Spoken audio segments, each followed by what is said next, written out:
스가랴의 환상은 여덟 개의 환상은 전반적으로 전체적으로 성전 재건과 관련이 있습니다. 그래서 학개와 스가랴 자체가 성전 재건과 관련된 하나님의 말씀으로 우리는 잘 알고 있습니다.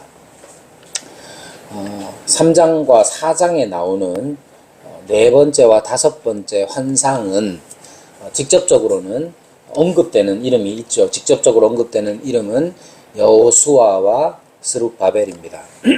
그래서 3장, 4장, 네 번째, 다섯 번째 환상은 이 두 사람, 이스라엘의 두 지도자, 대제사장 여호수아와 총독 스룹바벨을 위한 또 환상이라고 할 수가 있죠. 기독교의 전통은 지도자 자체를 부정하지 않습니다. 도리어 중요하게 여깁니다. 심지어 세속의 지도자라 할지라도 그를 세우시는 하나님의 권세와 권위 때문에 함부로 여기지 않습니다. 하물며 기독교 교회의 지도자는 또 어떻겠습니까? 그래서 기독교 전통에서는 교회의 지도자들을 중요하게 여깁니다. 제가 이제 목사라서 이런 말 하는 게 아니고, 여러분들이 목사든 장로든 집사든 하나님께서 세우신 직분자로서 하나님께서 권위를 주신 그 직분자들을 함부로 여기는 것은 사실은 하나님을 함부로 여기는 것과 동일합니다. 그래서 기독교의 지도자들, 교회 지도자들을 귀히 여겨야 합니다.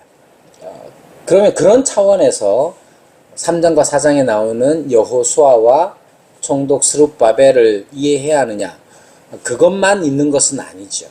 대제사장 여호수아와 총독 스룹바벨을 중요하게 여긴다 하더라도 간과할 수 없는 것은 바로 하나님의 백성 공동체입니다. 따라서 네 번째와 다섯 번째 환상이 직접적으로 언급되는 사람이 대제사장 여호수아와 총독 스룹바벨, 그들과 관련이 있는 환상이긴 하지만 그들만의 혹은 그 두 사람만을 위한 환상이 아닙니다. 이 환상은 그 두 사람에게 직접적으로 주어진 것이 아니라 선지자 스가랴에게 주어졌다는 것을 놓치면 안 되는 것이죠. 3장에서 대제사장 여호수아가 언급되고 4장에서 총독 스룹바벨이 언급된다고 해서 그 두 사람만을 위해서 하나님께서 이 환상의 계시를 내리신 것은 아니라 하는 것이죠. 왜 그렇게 이해하느냐면 바로 이 환상이 여호수아와 스룹바벨이 등장하는 이 환상 자체가 누구에게 주어지느냐면 선지자 스가랴에게 주어지기 때문에 그렇습니다. 선지자는 고위직 관료가 아니죠. 물론 그럴 수도 있습니다. 그래서 어떤 선지자들은 왕족, 가문, 왕의 가문에서 태어난 사람도 있기도 하지만 그렇다고 해서 그들이 직업적으로 정치인이거나 고위직 관료의 핵심, 중심이 방점이 찍히는 건 아닙니다. 하나님께서 선지자를 세우시는 까닭은 왕이나 제사장을 비롯한 모든 백성을 위함입니다. 선지자를 하나님께서 세우셔서 왕에게도 보내시고 대제사장을 비롯한 제사장들에게도 보내실 수 있지만 왕에게 보내든 대제사장에게 보내든 그것은 다 하나님의 백성들을 위함인 것이죠. 즉 그가 받은 계시, 스가랴가 받은 계시 혹은 환상은 기본적으로 하나님의 백성을 위한 것입니다. 따라서 네 번째와 다섯 번째 환상에서 대제사장 여호수아와 총독 스룹바벨이 등장한다고 하더라도 그것은 그들의 사역의 대상이 되는 하나님의 백성 공동체를 위한 것입니다.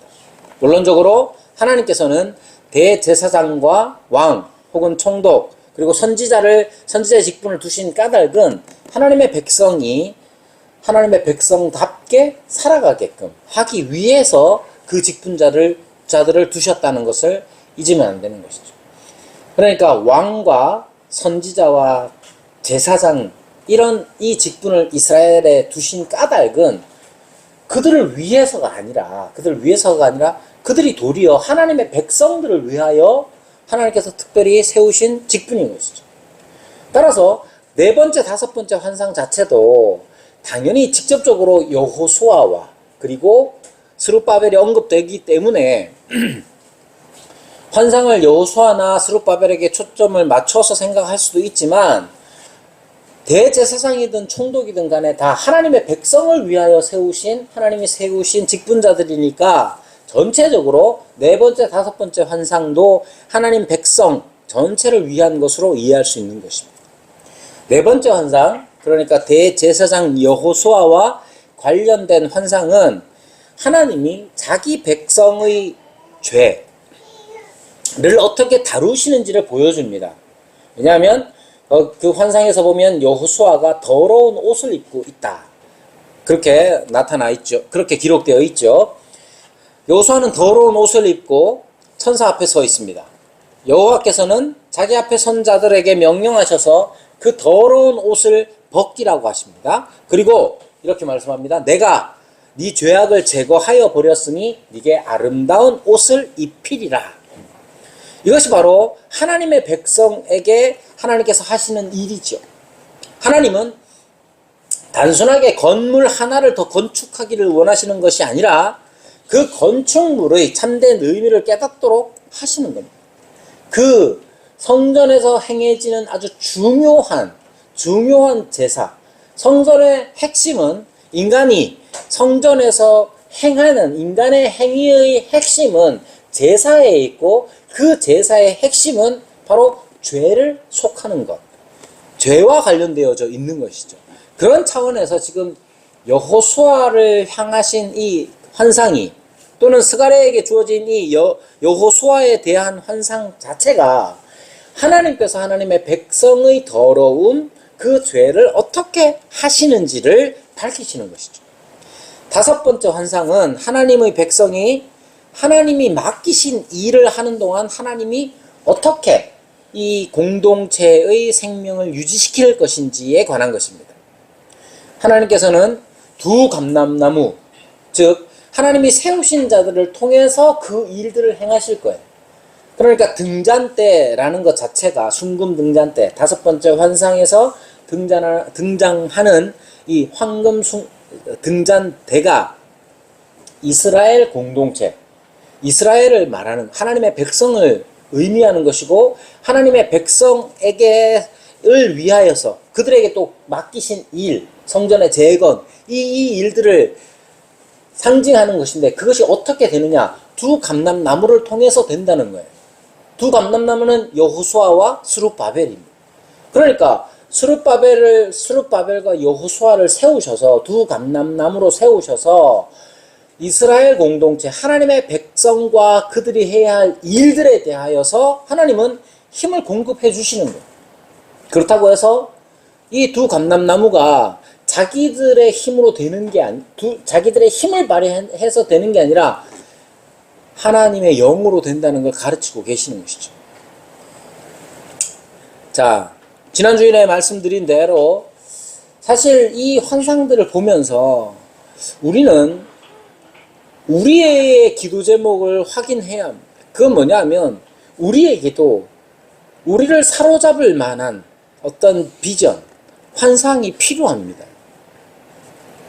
지난주에도 말씀드린 것처럼 그냥 우리가 함께 모여서 즐겁게 지내고 함께 돌아보고 서로 위로하고 반가워하는 일, 작지 않은 일입니다만은 그것만으로 우리의 신앙에 대한 만족이 채워지는 것은 아닙니다. 도리어 우리에게는 흔들 수 있는 깃발이 우리를 사로잡고 우리를 끌고 갈 어떤 그 무엇이 필요합니다. 그러한 환상을 우리가 구할 수 있어야 합니다. 나 개인의 영달을 위한 것이 아니라 하나님의 백성, 공동체, 하나님의 교회를 향한 비전이 우리에게 필요한 것이죠. 스가랴의 환상을 통해서 우리가 생각해 본다면 이사야가 말한 대로 우리의 의가 더러운 옷과 같음을 깨닫고 스가랴가 본 것처럼 하나님께서 우리의 더러운 옷을 벗기시고 아름다운 옷을 입히시며 정결한 관을 씌우시는 그런 환상이 우리에게 필요합니다. 사실 이것은 예수 그리스도로 말미암아 이미 우리에게 이루어진 것이죠. 이미 우리의 죄는, 우리의 더러운 옷은 벗겨졌고 아름다운 옷은 입혀졌으며 정결한 관은 쓰여졌습니다. 그걸 어떻게 합니까? 그리스도의 십자가, 그리스도의 사역, 그리스도의 생애를 통하여 우리는 알게 됩니다. 알죠. 따라서 우리에게 이미 이루어진, 예수 그리스도로 말미암아 이미 이루어진 사실을 다시 발견하고, 또한 그리스도로 말미암아 이루어진 이 변화가 우리 가운데서 온전히 실현되는 비전을 품어야 하는 것입니다. 여러분, 우리의 죄, 우리의 더러운 옷과 같은 우리의 죄가 여전히 우리 가운데 걸쳐져 있다는 느낌을 우리는 종종 받습니다. 이미 그리스도로 말미암아 우리의 더러운 옷은 벗겨지고 아름다운 옷이 입혀졌다는 사실을 우리가 믿음으로 고백하지만, 그것이 우리에게 실제가 될 수 있도록 이미 주께서 이루신 것이 우리 가운데서 맛보아지는 그런 환상, 그런 비전이 우리에게 필요합니다. 사실 이것이 교회 모든 신자들이 바라봐야 할 최종점이 될 터인데, 사실 신앙생활을 하면서 우리의 더러운 옷이 벗겨지고 우리가 아름다운 옷을 입었다는 이 사실을 맛보는 신앙생활, 과연 우리에게 얼만큼 있을지 우리는 종종 더 많은 것을 알고 싶어 합니다. 신학적으로 개혁파 신학이 주장하는 바, 바빙크가 어떤 말을 했으며 이 구절의 의미가 무엇인지 아는 거 추구하는 사람들 많습니다. 또는 그것을 안 다음에는 그렇게 살기를, 자기가 살기를 바랍니다. 대부분 여기에서 다 실패하죠. 거의 다 실패합니다.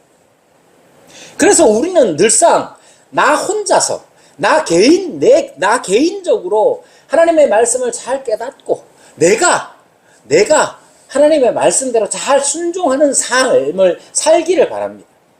근데 더 이상 확장되지는 않아요. 더 확장돼서 우리 교회 안에서 그리스도께서 하신 일, 우리의 더러운 옷을 벗기시고 아름다운 옷을 입히시는 것, 우리의 죄가 제거되고 우리가 참으로 옳다함을 입은 자답게, 의롭다함을 입은 자답게 살아가는 것, 우리가 함께 그것을 살아내는 것, 그것을 꿈꾸는 사람들이 과연 얼마나 있겠습니까? 우리가 진짜로 봐야 할 것은 우리가 정말로 흔들고 싶은 깃발은 그런 것이 되어야 합니다. 여러분, 우리 신앙생활을 돌아보십시오. 정말로 우리가 교회를 다니면서 바란 것, 꿈꾼 것, 그게 뭡니까? 우리 교회 안에서 우리의 부족함으로 드러나는 죄가 제거되고 새로움이 우리에게서 발현되는 것, 우리가 과연 꿈꾸기나 해봤는지, 혹은 그것을 맛보기나 해봤는지, 이전에 어떻게 했든지 간에 우리가 앞으로 신앙생활을 하면서 우리를 사로잡아야 할 비전은 그런 거예요. 스가랴가 대제사장 환상으로 본 것이 뭐냐? 대제사장 여호수아가 더러운 옷을 입고 있는 거예요. 하나님 앞에. 그런데 하나님께서 어떻게 하십니까? 그 더러운 옷을 벗기시고 아름다운 옷을 입히시며 정결한 관을 씌우시는 거예요. 지금 우리가 사실 여기에서 친하게 지내는 이유가 뭐냐 하면 여기에서만 보기 때문입니다. 대부분. 잠깐 일주일에 뭐 2시간, 3시간 만나가지고 뭐 싸울 일이 뭐가 있겠습니까? 여러분, 그럼에도 불구하고 우리는 어떤 일이 생기면 싸우기도 하고, 의견이 달라서 다투기도 하고, 부족한 모습이 보이기도 하죠. 우리의 모든 부족함과 죄가 제거되고 아름다운 모습들을 함께 발현시키는 그러한 비전들을 우리가 보고 사모할 수 있어야 합니다. 하나님의 성전은 사실 우리 가운데 이미 세워졌지요. 총독 스룹바벨에게 주님께서 하신 말씀, 그것은 이미 우리 가운데 세워졌습니다. 성전이 어디에 있습니까? 다 우리가 바로 성전입니다. 우리는 성령이 거하시는 성전입니다. 그리스도께서 머릿돌이 되시고 우리는 하나가 되어서 성전이 되었습니다. 성전의 영광은 그 규모에 있는 게 아닙니다. 성전의 영광은 순금으로 장식된 것에 있는 것이 아닙니다. 오직 우리 가운데로 오시는 하나님의 임재의 영광이 바로 성전의 영광이에요. 성전이 엄청난 규모로 지어지고 그 속이 온갖 보화로 장식되어도 하나님의 임재하시는 영광이 없으면 그것은 성전의 영광이 아닌 거잖아요. 여러분, 여기 앉아있는 우리가 성전이라고 하는데 우리의 영광이 과연 무엇입니까? 우리가 좋은 직장을 얻고 우리가 많은 헌금을 내는 것이 우리의 영광입니까? 간혹 교회를 평가할 때 간혹 그렇게 말합니다. 거기는 예산이 얼마입니까? 여러분, 우리 20명 남짓 모이는 우리 교회가 어디 나가서 예산이 얼마입니까? 그러면 한 30억입니다. 그러면 다들 놀랄 거 아니에요? 30억 아닙니다. 우리 교회. 놀라지 마세요. 만약에 여기 20몇 명 모이는데 막 예산이 30억입니다. 그럼 다들 놀란단 말이에요. 간혹 사람들은 교회의 영광을 재정, 물질, 사람의 인원수, 건물의 크기로 평가합니다. 그러나 여러분, 참된 성전은 하나님의 임재의 영광이 있는 거예요. 이미 우리는 성전, 성령께서 오셔서 거하시는 성전이 되었습니다. 그런데 여러분, 우리는 하나님의 임재의 영광을 얼마나 누리고 있습니까? 성막이 지어졌을 때에 모세는 성막을 짓는 것을 주도한 모세는 성막 안으로 들어가지 못합니다. 출애굽기 마지막은 그걸로 끝납니다. 출애굽기 마지막은 성막이 완성되었어요. 그런데 모세와 아론이 성막 안으로 들어가지 못합니다. 왜 그런 줄 아세요? 하나님의 영광 때문에 그렇습니다. 하나님의 영광 때문에 그들은 그 하나님의 영광에 압도되어서 하나님의 영광 안으로 들어갈 수가 없었어요. 레위기는 어떻게 시작하느냐? 그리고 그가 부르셨다로 시작합니다.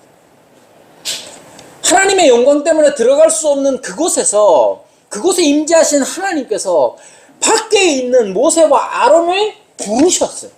그래서 레위기는 하나님의 영광 안으로 들어가서 하나님과 만나는 만남의 장이 되는, 어떻게 만남의 장이 되느냐가 레위기의 주제예요. 그런데 우리 가운데로 이미 하나님께서는 오셨죠. 이미 우리 가운데로 오신 하나님을 여러분은 얼만큼 느낍니까? 모세는 하나님의 영광의 구름, 쉐키나, 그 영광에 밝게 빛나는 그 구름이 그 가운데 임했을 때에 거기에 압도되어서, 하나님의 영광에 압도되어서 감히 들어갈 수가 없었습니다. 그런 영광이 지금 우리 가운데 있습니까?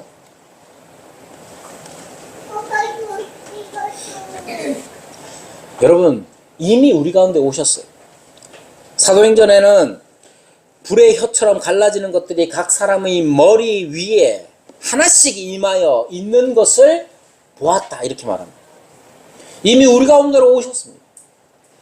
따라서 이미 우리 가운데로 오신 하나님의 영광을 우리가 간절히 사모하며 바라봐야 합니다. 그것이 우리의 비전이 되어야 합니다.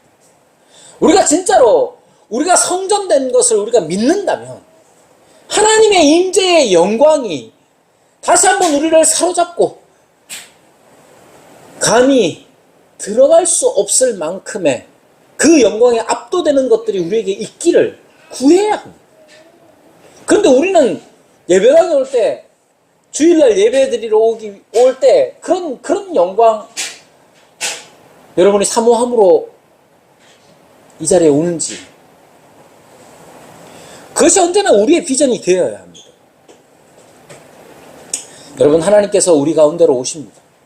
내 마음에 오시는 것으로 자꾸만 생각하지 말고 우리 가운데로 오셔요. 우리 가운데로 오셔서 우리에게 왕이 되셔서 우리를 통치하신답니다. 그러므로 하나님의 임재의 영광은 하나님께서 직접 오셔서 우리를 다스리시는 그 영광으로, 그 영광을 사모하는 자들이 다 되어야 하는 것입니다. 이것이 5번째까지 환상의 핵심입니다. 6번째 환상은 어찌 보면 간단합니다. 절수도 굉장히 짧죠. 6번째 환상은 무엇을 보느냐? 날아가는 두루마리를 보는 것입니다. 내가 다시 눈을 들어본 즉 날아가는 두루마리가 있더라, 이렇게 말합니다. 그런데 이 두루마리는 굉장히 큽니다. 어느 정도로 크냐? 20규빗과 너비가 10규빗이에요. 그러면 규빗은 보통 팔꿈치, 이 끝에서 손끝까지입니다. 손끝에서 팔꿈치까지. 그러면 팔꿈치에서 손끝까지니까 이게 어느 정도냐? 45에서 50cm 정도 됩니다. 그래서 간단하게 생각하면 한 규빗은 한 50cm 정도, 45에서 50cm 정도 되는 거예요. 그러면 20규빗이니까 얼마냐면 9m에서 10m 정도 됩니다. 그리고 너비는 5m 혹은 4.5m에서 5m 정도. 아마도 이만큼 우리 예배당의 절반 정도의 두루마리인 거예요. 엄청 큰 겁니다, 두루마리가. 그러면 이 두루마리가 있는데 거기에 보면 3절에 보면 이는 온 땅 위에 내리는 저주다, 이렇게 말합니다. 온 땅 위에 내리는 저주. 그럼 저주가 어떻게? 내용이 뭐냐면 도둑질하는 자는 그 이쪽 글대로 끊어지고 맹세하는 자는 그 저쪽 글대로 끊어지리라. 그러니까 이 큰 두루마리가 날아오는데 그 두루마리 이쪽 저쪽에는 도둑질과 그리고 거짓 맹세에 관한 글이 또는 그 저주가 있는 거예요. 그러면서 4절에 뭐라고 말씀하시느냐 하면 만군의 여호와께서 이르시되 내가 이것을 보냈나니, 이 두루마리는 그냥 생긴 게 아니라 하나님 만군의 여호와께서 보내신 거예요. 그러면서 말합니다. 도둑의 집에도 들어가며 내 이름을 가리켜 망령되이 맹세하는 자의 집에도 들어가서 그의 집에 머무르며 그 집을 나무와 돌과 아울러 사르리라. 이 환상은 그림을 우리가 이제 우리가 이미지로 이렇게 우리의 상상으로 그리기가 아주 간단하죠. 커다란 두루마리가 있는데 커다란 두루마리가 날아오고 있습니다. 이쪽에는 도둑질에 관한 저주, 저쪽 편에는 거짓 맹세하는 자들에 대한 저주가 기록되어 있고 그것이 실행되는 것을 보게 됩니다. 그러면 이 환상은 과연 어떤 의미를 가지고 있느냐? 이것은 앞에서 계속해서 성전 재건에 관한 비전을 보여주신 것과 아울러서 함께 생각을 한다면 성전 재건의 임무에서 일반적인 생활 방식의 문제로 돌아가는 것을 보게 되죠. 네 번째 환상이 죄를 다루고 있었는데 그것과는 좀 다른 것입니다. 네 번째 환상에서는 사람들이 행하는 모든 것에 영향을 미치고 하나님과의 관계를 맺거나 그분을 바르게 섬기는 것을 가로막는 그러한 장벽이 되는 일반적인 의미에서의 인간의 죄성에 관한 것이라면 그것을 또한 어떻게 하나님께서 하시느냐? 하나님이 제거하신다. 그리고 의로움을 주신다는 것에 되어 있는데 이제는 그것과는 달리 6번째 환상에서는 이제 회개하지 않은 공동체 안에서 하나님의 백성 가운데에서 계속해서 하나님이 싫어하는 행동을 고집하는 사람들, 그들이 존재한다는 것을 전제로 하여서 지금 이 환상이 주어지는 것입니다. 특별히 도둑질과 거짓 맹세, 도둑질과 거짓 맹세에 관한 이 내용은 이것 자체가 두루마리라는 점과 함께 생각해 보면 이것이 십계명과 이어지는 내용임을 볼 수가 있죠.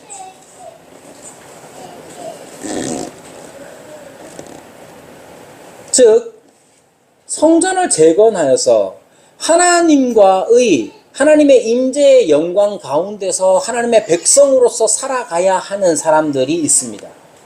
그들에게 주어진 하나님의 명령은 성전을 재건하라는 것이었어요. 성전 재건을 통하여서 하나님의 관계가 온전해진 하나님의 백성 공동체가 온전히 세워지는 일들을 하나님께서 요구하시는 거예요. 그러나 그들이 성전 재건의 일에 온전히 동참하지 않았기 때문에 계속해서 스가랴나 학개를 통하여서 하나님은 계시를 주시고 그들을 선지자들을 통해서 재건하도록 하시는 겁니다. 그런데 여섯 번째 이 환상에서는 그들 중에 아주 악질적으로 하나님의 계명들을 어기고 살아가는 사람들을 보는 것이죠. 특별히 도둑질과 거짓 맹세는 이 거짓 맹세가 3계명과 8계명, 9계명을 이렇게 포함하는 것인데 이 거짓 맹세와 이 도둑질 자체가 언제 이루어지는지를 생각해 보면 우리가 이 의미를 다시 생각할 수가 있습니다. 여러분, 도둑질을 대부분 누가 하느냐 했을 때 없이 사는 사람들이 합니다. 그렇다고 해서 없이 사는 사람들이 다 도둑질 한다는 의미는 아니고요. 예를 들면 여러분, 제가 어릴 때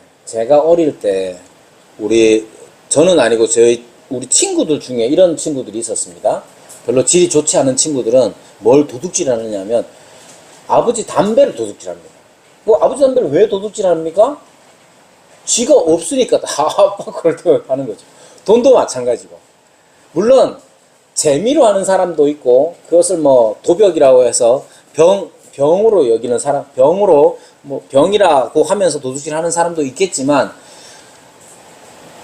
일반적인 의미에서는 어떤 결핍 때문에 이웃의 것을, 다른 사람의 것을 빼앗는 것 혹은 훔치는 것을 도둑질이라고 하는 것이죠. 거짓 맹세도 마찬가지입니다.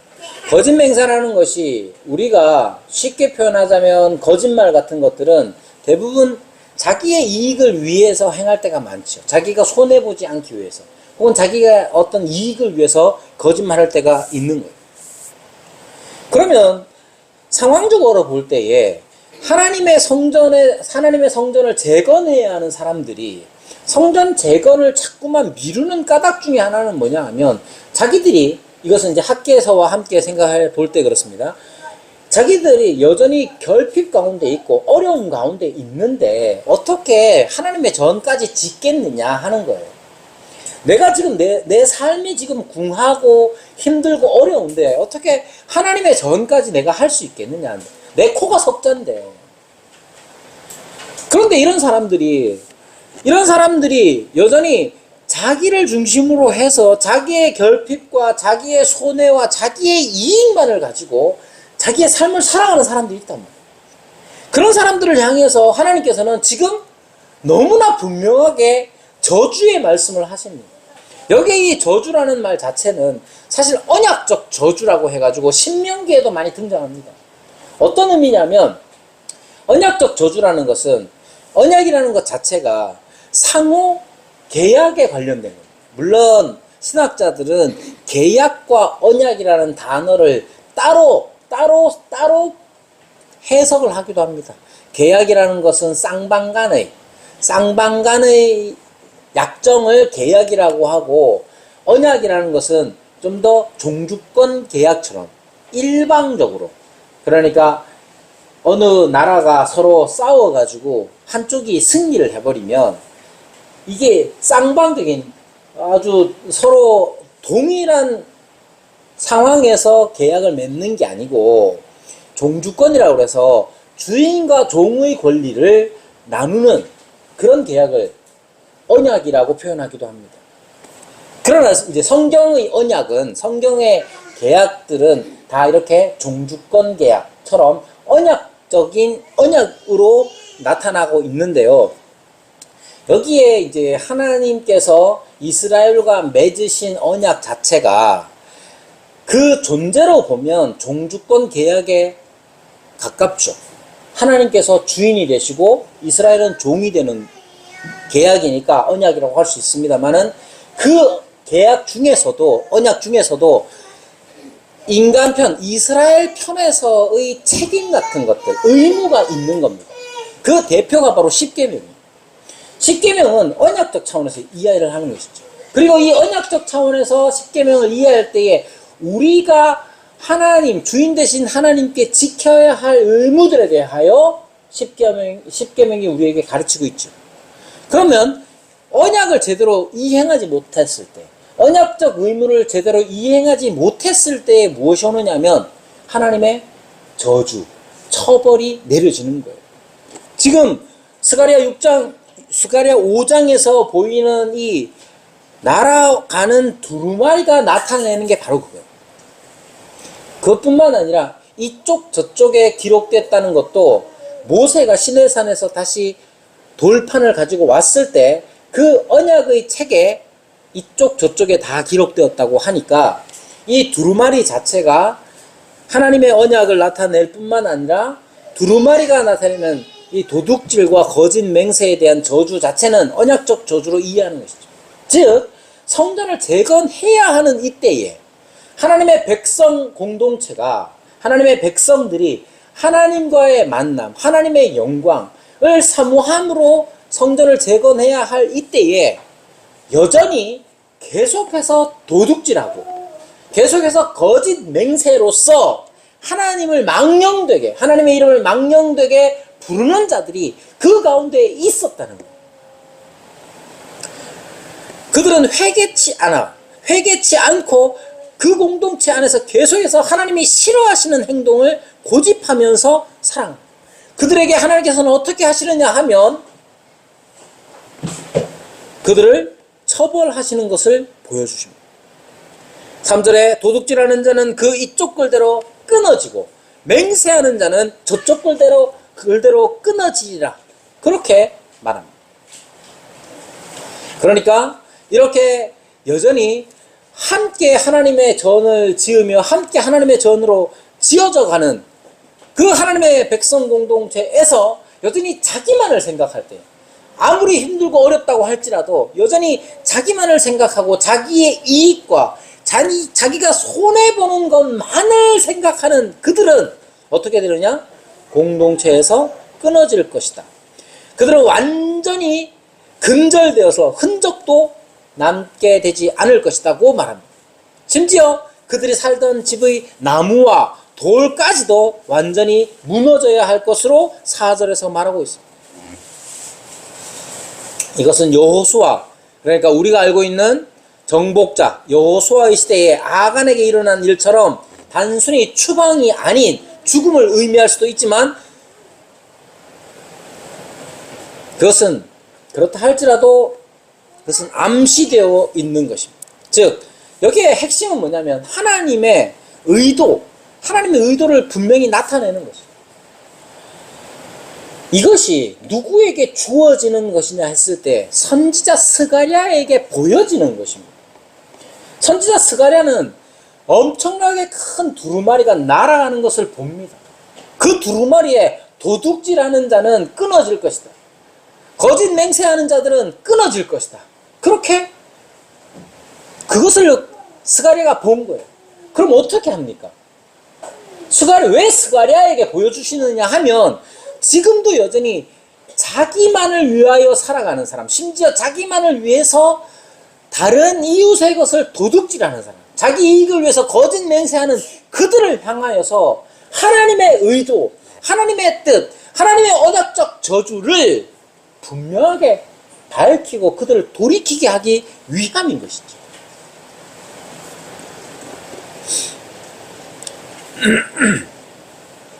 이 이 점을 우리가 진지하게 또한 생각을 해야 합니다. 여러분, 여기에 두루마리가 엄청나게 크다는 점, 이것은 이 두루마리가 다루는 사안 자체가 중대하다는 걸 나타냅니다. 사람들은 이 규모, 이 사이즈, 20규빗에 10규빗, 이것 자체가 대단히 의미 있다고 생각했습니다. 학자들 중에는 뭐 다양하게 이것을 해석하기도 합니다만은, 학자들 중에는 이미 스가랴 자체가 성전의 재건을 지금 계속해서 강조하고 있기 때문에 어떻게 이해를 하느냐 하면, 이 사이즈 20규빗과 10규빗이라는 이 사이즈 자체가 솔로몬 성전의 주랑, 즉 현관의 수치와 동일합니다. 그러니까 성전의 주랑, 즉 현관의 사이즈가 얼마냐 하면 20규빗에 10규빗이에요. 그리고 거기에서 뭘 하느냐 하면 초막절에 거기에서 율법을 낭독했습니다. 그래서 지금 성전 재건과 관련해서 문맥적으로 이것이 바로 하나님의 율법, 언약적 율법에 관한 것이다 라고 해석하는 사람도 있어요. 아무튼 중요한 건 하나님의 공동체, 하나님의 백성 공동체가 성전을 지어야 하는 이 상황에서도 여전히 지속적으로 자기 유익을 위하여 죄를 범하는 사람들, 그들을 가볍게 보지 않는다는 거예요. 우리도 말과 도둑질에 있어서 우리가 대단히 가볍게 여기는 경우가 많습니다. 예를 들면 간음하는 것과 거짓말하는 것 비교했을 때 우리는 거짓말하는 것을 좀 더 가볍게 여깁니다. 그것이 무엇이든지 간에 하나님께서 그 모든 것, 우리의 죄들을 중히 보신다는 점을 잊어서는 안 됩니다. 그것이 바로 두루마리의 크기가 지금 나타내고 있는 바이고, 뿐만 아니라 이 두루마리가 날아가고 있다는 것, 이것은 신속함, 촉박함을 암시하는 것이죠. 따라서 이 하나님의 백성 가운데 있는 이 죄들, 쉽고 가볍게 여길 만한 이것들을 절대로 쉽게 보아서는 안 되고 중대하게 여겨야 하는 것이죠. 여러분, 우리가 하나님의 전을, 하나님의 신앙생활을 하면서 우리가 바라봐야 할 것들 중에 구체적으로 생각하면 이런 것들이 있어요. 예를 들면 여기 오늘 본문에서 다루고 있는 도둑질과 또 거짓 맹세에 관한 것들, 거짓말에 관한 것들 생각해 보십시오. 우리 공동체 안에도, 우리 교회 안에도 도둑이 없는, 또 거짓 맹세가 없는 교회가 될 수 있도록 해야 합니다. 세상에서는 도둑질과 거짓 맹세에 관한 것을 어떻게 하느냐면 저주와 처벌로 그것을 바로 잡으려고 합니다. 물론 그것이 필요한 일이기도 하지만 이미 성전이 된 우리에게는 도둑질하는 자가 없어야 하는데, 개인적으로 우리 각자가 도둑질하지 않기로 다짐하고 순종해야 하겠죠. 거짓말도 마찬가지입니다. 그것은 개인적으로 그렇게 해야 하는 일이기도 하지만 더불어서 우리가 함께 공동체로서 도둑이 없는 세상, 거짓말이 필요 없는 세상을 만들도록 해야 하는 거예요. 여러분, 도둑질을 누가 합니까? 뭔가 결핍이 있는 사람들이 하는 것이죠. 여러분이 무언가 결핍이 있다면 도둑질할 마음을 먹지 않는 게 중요합니다. 그러면 다른 사람들은, 이 공동체 안에서 다른 사람들은 어떻게 해야겠습니까? 결핍이 있는 사람을 돌아봐야겠죠. 그래서 하나님께서는 11조를 통하여서 레위인과 제사장들을, 고아와 과부를 돌아보도록 했습니다. 그렇게 쓰도록 하셨어요. 여전히 고아와 과부, 결핍이 있는 자들이 우리에게는 계속해서 있을 것인데, 그들이 우리의 11조로 우리가 돌보는 그 돌봄을 통해서 도둑질하는 자리까지 가지 않도록 해야 하는 것이다. 그러니까 스가랴가 이스라엘 백성 공동체 가운데 이 환상을 보고 도둑질하는 자들과 거짓 맹세하는 자들에 대하여 저주를 퍼붓는 일만을 하는 게 아니라 도둑질하고 거짓 맹세하는 자들에 대하여서 하나님의 저주, 언약적 저주에 대해서 분명히 선포하는 일이 필요하지요. 그러나 그렇게 저주를 퍼붓는다고 해서 결핍된 상황에서 벗어나는 건 아니잖아요. 선지자가 저주만을 퍼붓기 위해서 선지자 노릇을 하는 게 아닙니다. 선지자는 참된 하나님의 백성 공동체를 위해서 하나님의 말씀, 하나님의 뜻을 전하는 거예요. 그러면 이 두루마리가 언약적으로, 율법적으로 이해를 할 수 있다면 당연히 율법이 요구하는 하지 마라 뿐만 아니라 하라는 것도 선지자는 강조하고 전달해야 되는 거예요. 그러니까 이 환상을 본 스가랴가 나가서 하나님의 백성들에게 뭘 말해야겠습니까? 도둑질하는 자들에 대하여 저주만 얘기하는 게 아니라 거짓 맹세하는 자들을, 거짓말하는 자들을 향하여서 거짓말하면 네 집안이 망할 거다, 너희들은 멸망할 거다만 말하는 게 아니라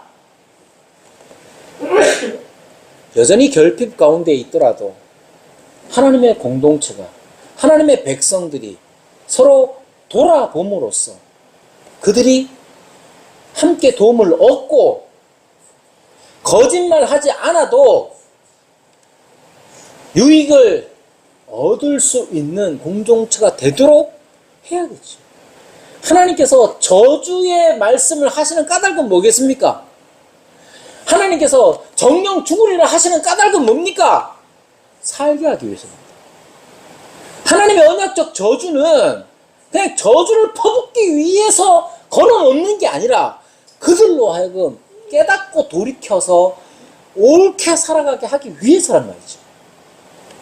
여섯 번째 환상은 성전 재건의 맥락 속에서 여전히 그 안에 살아가고 있는 도둑질하는 자들, 거짓 맹세하는 자들, 여전히 하나님의 성전 재건에 동참하지 않고 자기만을 위하여 살아가는 그들을 향하여서 하나님의 뜻을 분명히 보이십니다.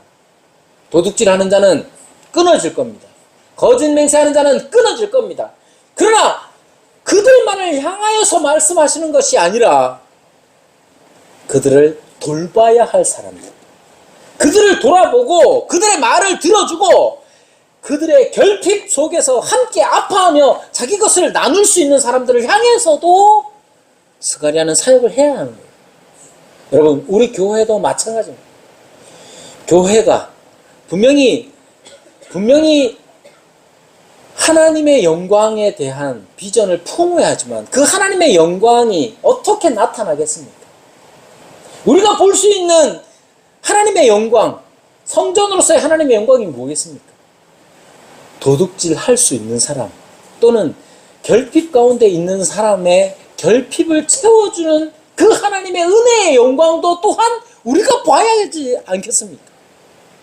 스가랴에게 이 환상을 보여주시면서 나가서 저주만 퍼부으라고 주님께서 보여주신 것이 아니라 그 공동체 안에 도둑질하는 자들, 거짓 맹세하는 자들이 돌이켜서 돌아올 수 있도록, 도둑질 할 수 있는 자가 도둑질 안 할 수 있는 공동체가 될 수 있도록 만들기 위하여 주님께서 주신 환상이 아니겠습니까? 우리 교회도 마찬가지. 우리가 봐야 할 하나님의 영광은 모호한 영광이 아니라 실질적인 영광이어야 합니다. 왜 그렇습니까? 하나님이 실제로 우리를 다스리고 계시기 때문에 그렇습니다. 우리 가운데 지금 여기 우리 예배당 안에서 도둑질이 일어난 적이 한 번도 없습니다. 우리 가운데서 거짓말이 들통난 적은 없습니다. 그러나 참된 돌봄과 참된 위로와 진실한 말들, 참된 위로와 참된 돌봄과 진실한 말의 영광이 우리에게 있지 않겠습니까? 그것을 위하여 오늘도 진실이 행하고 오늘도 위로하는 자들이 바로 스가랴와 같은 사람들이고 선지자 직분을 함께 나누어진 사람들인 것이죠. 그런 세상, 그런 하나님의 백성 공동체를 꿈꾸며 만들어가는 저와 여러분이 되기를 바랍니다.